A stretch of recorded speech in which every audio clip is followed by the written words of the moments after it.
6:33 de la mañana, me complace dar la bienvenida a un gran amigo como Miguel Truzman, abogado internacionalista, coordinador nacional de la Confederación de Asociaciones Israelitas de Venezuela, venezolano, judío, practicante, una persona no solamente preparada académica y yo diría filosóficamente, sino también un servidor incansable, gremialista, un líder, además con un mensaje sostenido en el tiempo sobre argumentos muy comprensibles y muy aplicables. Nuestro tema de hoy es que Israel, y lo comentábamos esta semana, cumple el 75 aniversario o el 75º aniversario de su fundación entre tensiones internas y tras una nueva ofensiva en Gaza. Miguel, cada vez que abordamos estos temas se requiere la retoma pedagógica de la contextualización para ir al mensaje. ¿Cómo definirías tú este nuevo escenario de tensión, al que uno quisiera no se llegara? Bienvenido. Gracias, Eduardo. Boker Tov, como decimos, buenos días en hebreo. Sí, estamos celebrando, ya el domingo pasado, justamente, Eduardo, el Día de las Madres. Israel y el pueblo judío celebran el 75º aniversario de la independencia del Estado de Israel. Y por analogía, por el Día de las Madres, esa tierra santa, esa tierra sagrada de Israel, es una tierra que acoge en su seno a todos sus hijos, a los que tienen la fe cristiana, la fe islámica, la fe judía. Así ha sido siempre.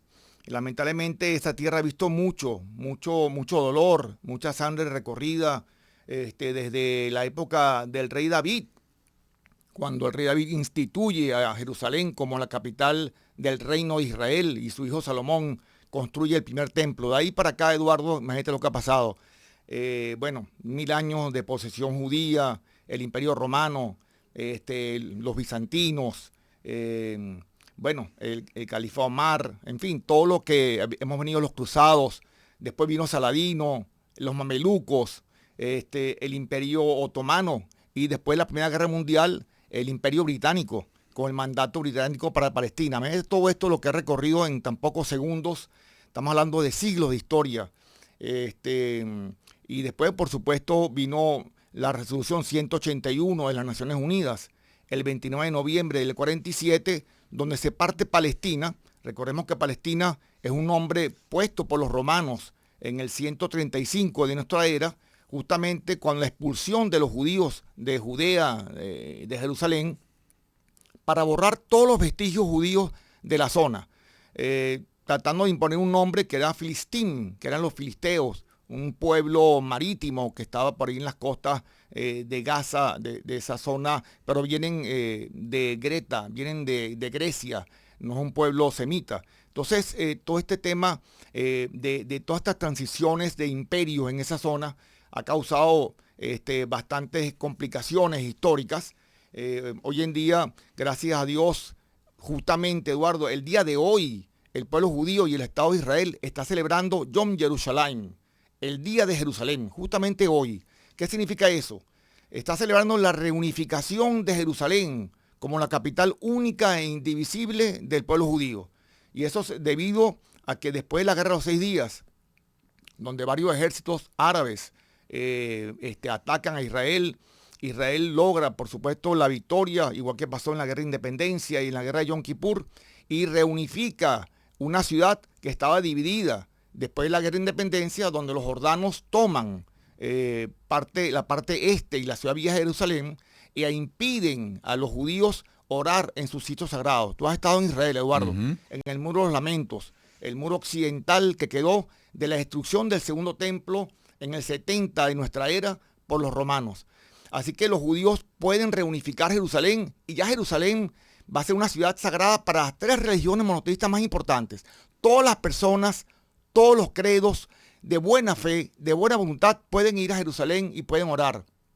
Bien sea en la iglesia de la Natividad, bien sea en el Domo de la Roca, bien sea en el Muro de los Lamentos, bien sea en la Mezquita de Al-Aqsa. Es increíble cómo Israel, a pesar de que Israel es un estado judío, pero todas las personas pueden profesar su fe sin ninguna prohibición, sin ninguna restricción, con total libertad.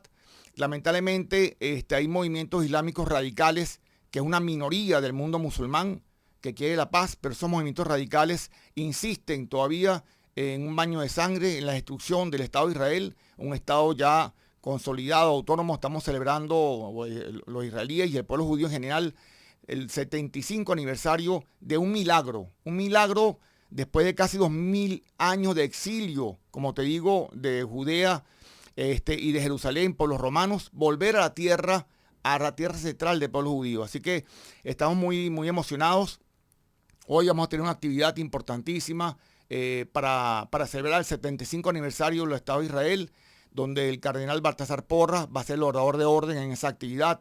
Va a estar el embajador de Francia, Romain Nadal, también dando unas palabras. Y en la noche también celebraremos Yom Yerushalayim. Así que hoy es un día de festejos para el mundo en general, Eduardo, porque estamos y tú lo sabes muy bien, en esa ruta, en esa vía de la coexistencia, de la fraternidad, del amor, de estrechar los lazos entre todas las confesiones religiosas, y en particular la CAIF está en esa ruta, Eduardo.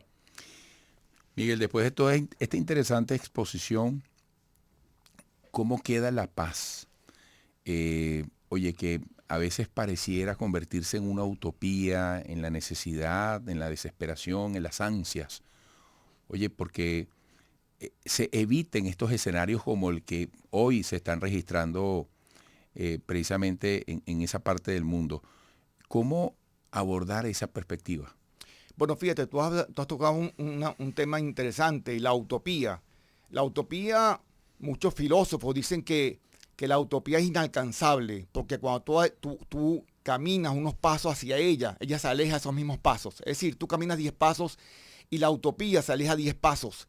Pero la idea es que sigas caminando en consecución de esa utopía. Sí, efectivamente, el domingo pasado hubo un cese al fuego entre un grupo terrorista denominado la Yihad Islámica, que está en la Franja de Gaza, e Israel. Pero a pesar de todos los conflictos que hay entre básicamente movimientos terroristas, estamos hablando de Hamas, la Yihad Islámica, Hezbollah, Israel ha avanzado muchísimo en la paz. Recordemos los acuerdos abrámicos del año 2020, en plena pandemia, con Bahrein, con los Emiratos Árabes Unidos, con Sudán, con Marruecos.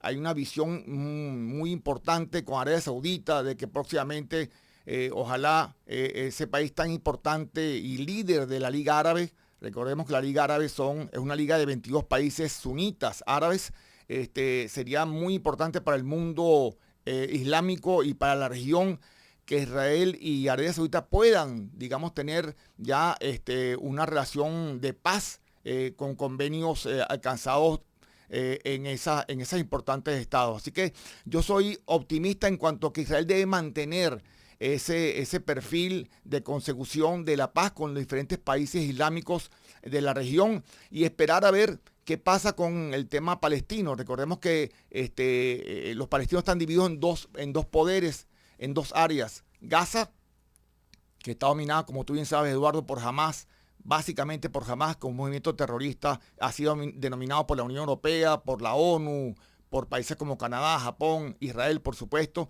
y la Autoridad Nacional Palestina, que domina Judea y Samaria, que es Cisjordania. Y entre esos dos factores palestinos, pues también hay muchos conflictos. Recordemos que la Autoridad Nacional Palestina de Mahmoud Abbas está muy decaída en su liderazgo.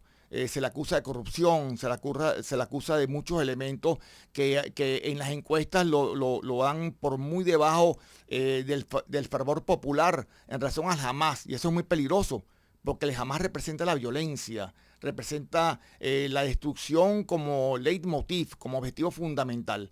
Así que seguiremos trabajando, creo que el mundo libre seguirá trabajando, inclusive los países árabes. Egipto ha tenido una labor fundamental también con otros países para consecución de la paz, de los ceses al fuego. Mira, hay que seguir en esta lucha, Eduardo, por la coexistencia. Yo creo que yo soy optimista en cuanto a que al final de cuentas el mundo, después de que la humanidad pase este tema de la guerra, de la invasión de Rusia en Ucrania, y podamos conseguir esa paz en esa región del mundo, podamos afrontar también este tema que las últimas décadas pues ha llevado el liderazgo de las noticias a nivel mundial, el tema palestino-israelí. Fíjate, Miguel, tú no solamente eres optimista, eres comprometido. Y estamos en un mundo convulso, porque este es el escenario de Ucrania. Pero mira desde ayer el escenario que tenemos en Ecuador, desde el punto de vista político, social, económico. Bueno, hasta las condiciones climáticas son noticias. Y Venezuela no escapa de esa situación y vienen tiempos muy difíciles. Y yo que te conozco tanto, sé que eres un hombre de acción, siempre a favor de la convivencia. Y particularmente como representante de la comunidad judía en Venezuela, ese es un norte innegociable para ti y para la comunidad judía. Me gustaría que en un momento como este, y en la perspectiva de tantas cosas importantes que vienen para el país, como las elecciones y todo lo que tenemos que resolver, porque fíjate, hay un esfuerzo por una mesa de diálogo que a veces nos impacienta, quisiéramos que tuviera mejores resultados, ¿no? Y más visibles. Pero, ¿qué análisis compartirías tú desde ese ideal utópico hasta ahora, oye, de una convivencia como la necesitamos? Bueno, mira, los momentos históricos son complicados y complejos. El ser humano desearía y que las cosas se resolvieran de un momento a otro, pero lamentablemente, y volvemos al tema de Jerusalén y al tema de Israel, imagínate cuántos siglos han pasado, cuántos milenios han pasado desde el rey David para acá. Estamos hablando de 3.100 y tantos años para resolver lo que fue una reunificación. Así que, bueno, siempre hay que trabajar, hay que crear alianzas, hay que hacer estrategias para crear un elemento fundamental en todos estos temas, que es la confianza. En la medida que tú establezcas la confianza, fíjate lo que ha pasado, por ejemplo, en el tema israelí, porque es el tema que, digamos, nos aborda para el tema venezolano. ¿Qué mayor desconfianza pudo haber entre los países árabes e Israel? Israel ha sido atacada en diferentes oportunidades por conflagraciones de 5, 6, 7 países árabes al mismo tiempo. Mira, hoy Israel tiene la paz, desde hace mucho tiempo, por ejemplo, con Egipto en la década del 70, con Jordania en la década del 90, recientemente con otros países árabes como Bahrein, Emiratos Árabes Unidos, Sudán, Marruecos. En fin, es un largo camino que hay que recorrer, pero hay que recorrerlo, Eduardo, no queda otro, no hay atajos. En la historia no hay atajos. En la historia es... Camino irrenunciable. Sí, es seguir trabajando, es seguir esforzándose, es seguir en la ruta, digamos, de crear pequeños pasos encaminados hacia esa utopía que tú hablabas, que aun cuando muchos filósofos dicen que no se puede conseguir, pues posiblemente ese sea el camino que nos atañe a todos nosotros. Tú como una persona que trabaja en ese sentido, te veo siempre tratando de dar un mensaje extraordinario para Venezuela. Estuvimos en Argentina hace poco tiempo también, donde vi cómo los venezolanos, te saludaban con tanto fervor y tanta emoción.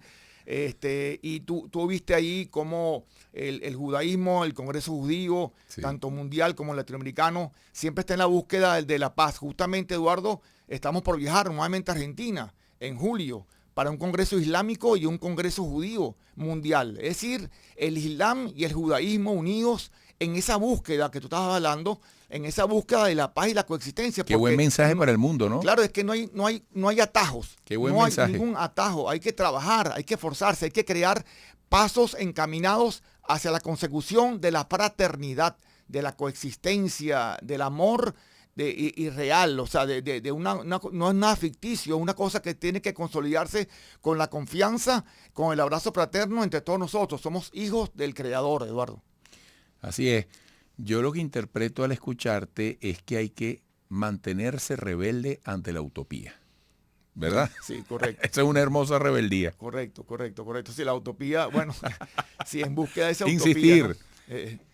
La utopía como gran causa, de bien. Tú todos los días insistes, todos los días tú tienes un mensaje, el sí. semáforo, Así es. Respetar lo que son el rojo, el amarillo y el verde. Bueno, justamente es eso. O sea, primero que obviamente dentro de todas las relaciones humanas, el rojo es el respeto en el sentido de que tú puedes tener tu libertad, de tu fe, tú puedes tener tus ideas, siempre y cuando no violentes el espacio individual de la persona. Exacto. No violentes sus ideas, tú puedes dialogar, tú puedes conversar, tú puedes dirimir tus controversias en un espacio norma de democracia, un espacio compartido, ¿no? De lo que se llamamos una confrontación dialéctica del pensamiento. Así que ese es el mensaje, Eduardo, y tú que tienes tantos escuchas en tu canal de televisión y en la radio, pues es un mensaje que quiero dar hoy para Venezuela, de que sigamos encaminados en la ruta que todos queremos, es decir, la coexistencia en Venezuela, todos caemos en este país, independientemente del color político que tengamos, es recuperar la confianza, la fe en un país extraordinario, y que ojalá Dios quiera también, Eduardo, Venezuela e Israel puedan también recobrar sus relaciones diplomáticas, claro, rotas lamentablemente en el 2009. Israel tiene mucho que dar, igual que Venezuela, pero creo que el tema de la invención, la tecnología, la ciencia, la medicina, que ha causado furor a nivel mundial por todos los avances que hemos hablado en diferentes oportunidades, creo que puede servir mucho para Venezuela en ese impulso requerido estratégicamente para alcanzar un nuevo piso en nuestro país, Eduardo. Yo siempre digo, e Israel es un reflejo en eso, la dificultad es mucho mejor maestra que la facilidad, sí señor. Bueno, y mira, sí. No, pero antes justamente... Se acabó el tiempo, dime para cerrar. Ese punto rapidito, justamente cuando me preguntan en los espacios que por qué Israel tiene esos avances estratégicos, la dificultad, tú has dado un tema importante, la dificultad. La dificultad te obliga a ser mejor, a reinventarte, a esforzarte, a lograr. Y es un elemento esencial, Eduardo. Muchísimas gracias por tu espacio. Saludos de la comunidad judía a todo el pueblo de Venezuela. Y de mí para la comunidad judía que quiero tanto y que hoy está celebrando estos 75 años de fundación. Un gran abrazo para todos ustedes que son parte nuestra, parte de esa convivencia que es el más hermoso símbolo que podemos cultivar. Leitraot, que decimos que nos vemos pronto, Dios mediante. Amigos, regresaremos.